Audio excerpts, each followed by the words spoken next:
Hello guys, मैं आ गई हूँ भावना अपनी कहानी लॉन्ड्री बॉय लेकर। इसका ये गाइस सेकंड एपिसोड है। आपने अभी तक मेरी कहानी में सुना था कि डोर से कोई रिस्पॉन्ड नहीं होने पर वो पुलिस स्टेशन जाता है, सुनील जिसे सोनू बोलते हैं। और पुलिस अब इन्वेस्टिगेशन करने के लिए 225 नंबर फ्लैट में आ जाती है और सेकंड की से उस घर को खोला जाता है जहाँ का हाल अस्त व्यस्त होता है। गाइस, पूरे कमरों को पुलिस चेक करती है, गार्ड वगैरह भी आते हैं, पुलिस भी आती है, अंदर देखती है कि घर में कोई मौजूद नहीं था।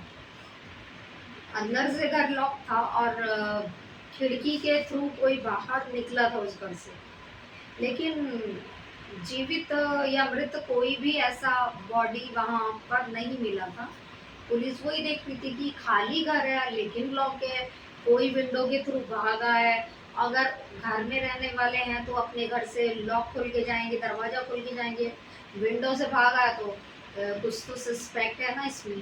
तो पुलिस कहती कोई बात तो है। अब पूरी इंक्वायरी करते हैं कि उस घर में रहता कौन था 225 नंबर कमरे में। अब वहाँ पूरी वो पता लगाते हैं कि इस घर में एक आदमी रहता था जिसके साथ उसकी दो बेटियां रहती थी। बस छोटी छोटी बच्चियां थी उसकी, और उसकी पत्नी यहाँ नहीं रहती थी, वो अपने मायके में रहती थी, लेकिन वो अपनी बेटियों के साथ अकेला रहता था। गाइस, ठीक है। लेकिन इस वक्त बच्चे भी नहीं है, वो आदमी भी नहीं है, तो तीनों लोग गायब हैं और डोर लॉक है।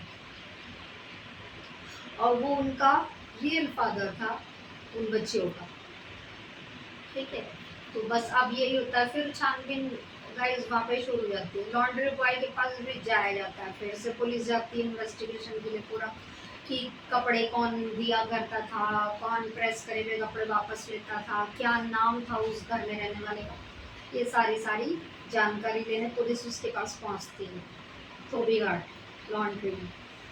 अब वो कपड़े प्रेस कर रहा होता है, वो लड़का अपने, उसके पेरेंट्स भी होते हैं, तो कपड़े प्रेस कर रहा होता है और तय बना रहा होता है। उसकी माँ भी बैठी होती है उस संगीत की, सोनू।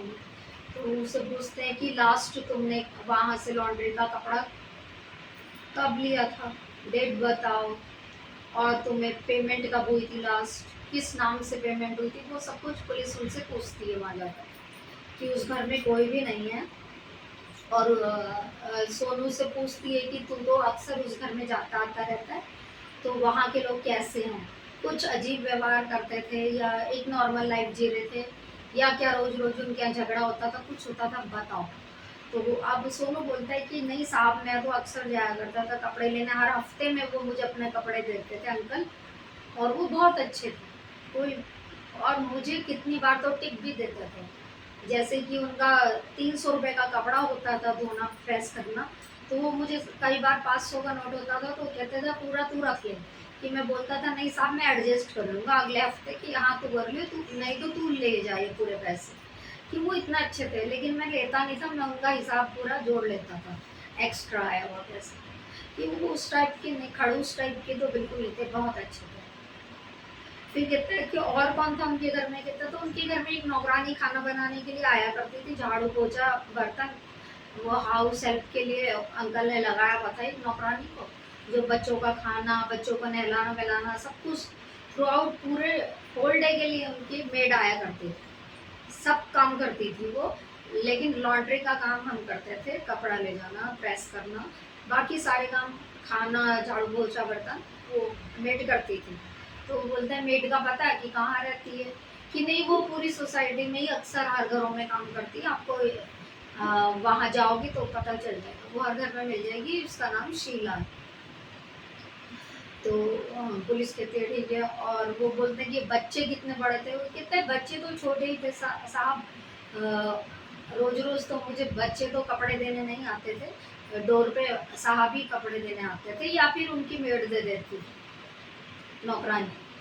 कि बच्चे तो छोटे थे, मैंने देखा एक दो बार खेलते हुए देखा कमरे में कि खेल रही थी, दो लड़कियां थी, जुड़वा बेटियां थी, अब नाम मैं नहीं जानता हूँ। तो बोलते ठीक है। तो कि अब नौकरानी जो होल डे रहती है, पूरा दिन काम करती है तो उसी से इन्वेस्टिगेशन करेंगे, पुलिस वहाँ से निकलती है। वो लॉन्ड्री में अपना काम में लग जाता बेचारा, अगले दिन उसे वहाँ पे डिलीवरी देनी थी कपड़ों की। अब गाइस होता क्या है कि फिर पुलिस अब इन्वेस्टिगेशन करती है उधर, जो बाकी के घर थे, जो एडजॉइनिंग मतलब हाउस थे उस बिल्डिंग के, उसी फ्लोर के, तो वो शीला के बारे में पूछते हैं। तो 3-4 घरों में बेल बजा के पता करता है, शीला के बारे में पूछते हैं। तो वो बोलते हैं कि साहब शीला तो 15 दिन के लिए छुट्टी लेके गई हुई है अपने गांव। तो कि कहाँ है उसका गांव? उसका गांव तो यूपी साइड में कहीं है, हमें नहीं पता इतना तो, लेकिन यहाँ पे भी बस्ती है एक पीछे, उस बस्ती में वो रहती है। कि वो 15 दिन से गई हुई है कि हाँ, तो और वो बराबर के घर वालों से कैसे रिलेशन है तुम्हारे, पूछते हैं।